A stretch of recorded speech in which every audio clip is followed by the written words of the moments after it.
Have you ever been lonely? Today, we're going to talk about the impact of loneliness in our lives and ways to find our people. Welcome to Living the Reclaimed Life podcast. I'm Denisha. We're glad you're here for conversations that revive hope, inspire healing, and encourage you to live a vibrant life with Christ. So grab a cup of coffee as we chat with today's guest. Have you felt like this year has gone so fast? It's hard to believe it's already the end of August of 2024. We just launched our fall Reclaimed Life groups, and it feels like just yesterday we were wrapping up our spring groups. Every year in the fall and the spring, Reclaim Story hosts a 12-week intensive healing group online so you can join from anywhere in the world. And that is a group that is a safe group to process the pain of your past. So if you are interested in joining us in the spring, you can go to our website at reclaimstory.com and click on the interest list, and we'll be sure that you're one of the first to hear when we launch our groups in the spring. But boy, has this year gone by fast. On the topic of launching, Valerie and I each launched a child to college this month in other cities. You guys, so many emotions, let me tell you. As we sent our children off to college, the thought that kept coming to me was that they're on their own. They're going to a foreign city, a foreign place to live. They're going to sleep in a new bed, all of these things that are completely not in their normal life for the past 18 years. And a lot of times they're going to feel lonely for a little bit until they find their friends, until they find their people. And this month at Reclaim Story, that's what we're talking about.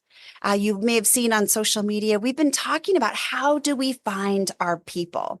Whether you joined a life group or not, it is so important that we find our people. And why is it so important that we have people in our lives to support us and that we can support them? Because there are so many things right now in this world that is seeking to divide us. And friends, as human beings made in the image of God, we are designed to be together. We are designed for community and belonging and supporting one another. And so that's what we're going to talk about today. It may be very tempting in the busyness and the rush and the accelerated time that it feels like we're all going through to isolate ourselves, to get too busy, that we haven't let people in to our lives. How do we find our people? And why is it so important that we find our people? Do you have people in your life? Who is your support system? Maybe you can immediately list names of family and friends that are in your corner, that will be there for you on the mountaintop when life is going great and there's celebration, and also in the valley when things are hard. Or maybe you have mountaintop friends that are there to celebrate with you, but you have a lack of valley friends, friends that will climb into the pit with you when things are hard. Or maybe you have valley friends, people that will come in when things are hard, but you don't have people to celebrate at the end of the day, to click your glass with and toast life's celebrations. Or maybe you find yourself with neither group at your side and you feel alone. I remember last year, our team attended the Global Leadership Summit, and Liz Bohannon talked a lot about loneliness. And I want to share with you some of my notes from her talk, because this really encourages us wherever we are in life. It doesn't have to be a life group. It can be through church, through activities, through clubs, through friends and family. But how important it is that we have people in our lives and that we find our people. There is something that can actually threaten your health more than diabetes, obesity, or smoking 14 cigarettes a day. And that problem is loneliness. We all know it to some degree, and we have all felt it. It's the psychological state that arises when we lack the intimate and authentic relationships that we need to thrive. And guess what? Nearly 2 out of 3 people in America would say that they are lonely. And here's what we know. There is still a lot of shame and stigma attached to being lonely. 2 out of 3 people are lonely, but only 12% of people are willing to openly admit or talk about it. So, the first thing we want you to know is that if you feel alone, you are not alone in feeling alone.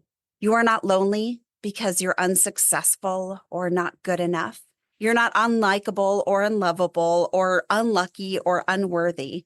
You're not difficult or annoying, although maybe some of us are. But you don't need to feel ashamed or embarrassed because your loneliness is not an accusation of your unworthiness. It's a signal.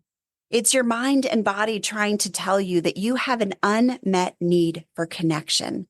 God designed us for connection. Our loneliness isn't a sign that something is wrong with us. It's a signal that tells us that the way that God has designed us is working. Our body is honoring the way that God created us by raising a red flag and saying, hey, we are not okay. We are lonely. I believe that loneliness is not a you problem or a me problem. It is an us problem. And our loneliness is not random or inexplicable or unavoidable.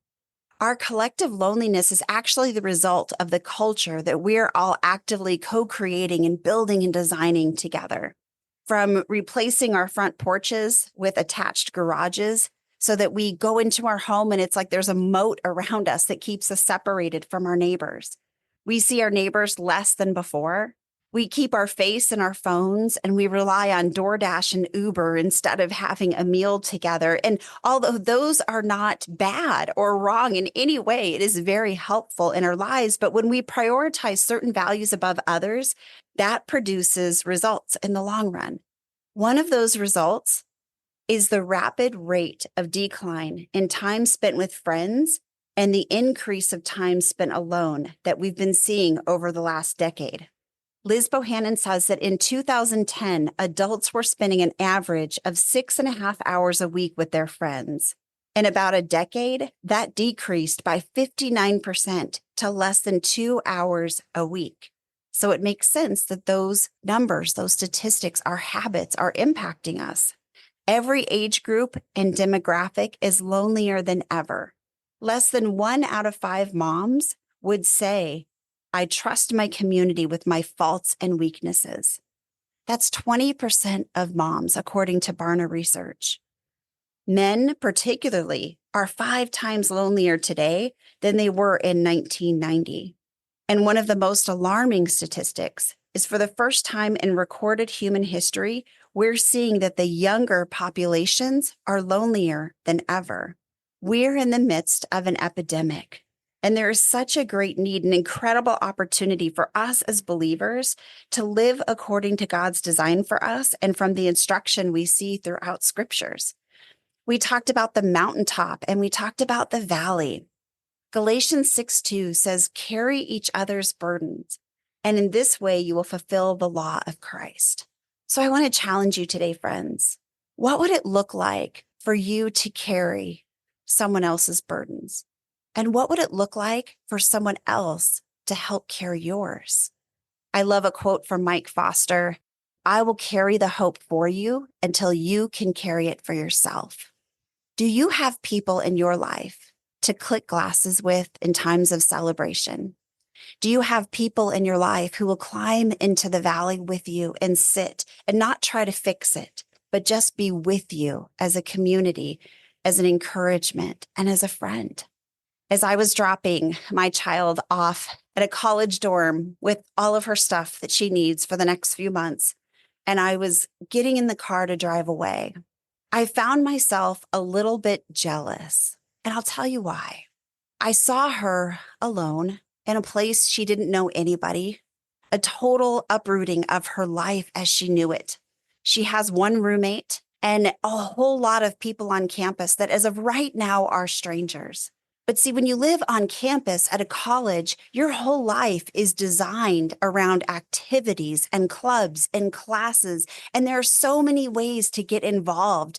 And I found myself a little bit jealous. I thought, well, there's not clubs and activities, and I'm not getting emails and texts every day saying, come to this lobby or come here. We're having this and this activity. And there's not all these fun things in my boring life as an adult. But then I realized that I actually have the same opportunity that she does to find my people. You see, we don't have to do life alone. And you might be thinking, Denisha, I don't have places to do this. I work from home. It's me and my cat. This is what I do. I order my groceries. I go drive, pull in the spot. They pick them up. I don't even run into people at the grocery store anymore. And that is true. That is part of our convenience lifestyle, that we can work from home. We can have somebody else shop for our groceries so we don't see anybody. But friends, I want to encourage you today to take the step to find your people. I want you to do that for so many reasons. One, for our health, for our lifestyle, our mental health, our physical health. We are not meant to do life alone. And there are many ways as adults that we can find those clubs and activities and fun stuff that our kids have the opportunity to engage with. One is church. If you are not plugged into a body of believers, I want to encourage you to do that. There are so many opportunities at churches to get involved, to serve. It does our heart good when we serve and work alongside others. And we never know when God is going to bring those relationships that might even last a lifetime. There's different clubs and hobbies. If you play pickleball, that's like a whole thing now. At our jobs, maybe we linger in the hallway a little bit more. Maybe it's an opportunity to make a new friend. Maybe God's been impressing upon your heart somebody to reach out to, either to check in on or just to connect with.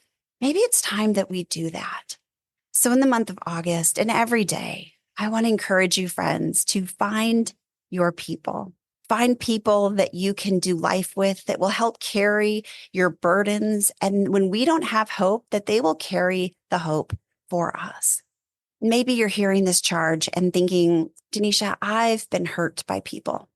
To quote Mike Foster, again, he says, if you sit by a campfire and you don't like the smoke in your face, your hair smells like smoke, you have to take a shower after the campfire.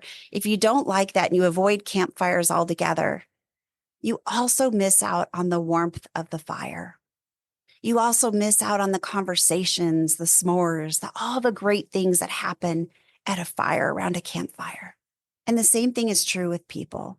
We may get a little smoke in our face, but as we reach out, we may also experience connection and belonging and love and friendships. So I want to encourage you, friends, find your people.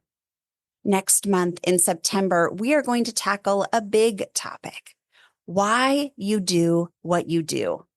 We're going to discover valuable biblical and trauma-informed insights to understand yourself and others better. This is going to be a pretty fantastic month. On the podcast, we have Mike Foster, we have Robin Blumenthal, and Sang-Hoon Yu. All three will have valuable insights to help us understand ourselves and others better. So I'm super excited about September. I'm going to give you a peek into the last quarter of this year. October, we're going to talk about forgiveness in real life. Unforgiveness can be so painful. It can even be an emotional prison. When we forgive, it brings healing, peace, and beauty to our lives. So join us in October for forgiveness in real life. Now, November, in the United States, we have this crazy election going on. And so in November, we're going to talk about creating healthy boundaries because we know there's going to be a lot of divisiveness in our culture. We're going to learn tools to safeguard your well-being and cultivate healthier, more fulfilling relationships. December, what a great time to look at our relationship with God. And we're calling it Reimagined. And our hope is that as we're created to do life with God, restoring our with in our lives is going to bring freedom and fullness to our lives every day. In December, join us for your relationship with God reimagined. This month, we pray that you will take a step out to find your people and that you would join us in September for why you do what you do. See you there, friends. Thanks for listening. I pray you found hope in today's conversation and maybe even feel a little less alone in your story. Stay connected with us on Facebook and Instagram at Reclaimed Story. Want to learn more about living a reclaimed life and how you can be a part of our growing community of reclaimers? Check out our website at reclaimedstory.com. All of those links and more will be in the show notes. And if you enjoyed this inspirational podcast, be sure to subscribe, rate, and review. Not only will you be the first one to know when new content comes out, but it is also a huge help in helping us reach more people to live the reclaimed life.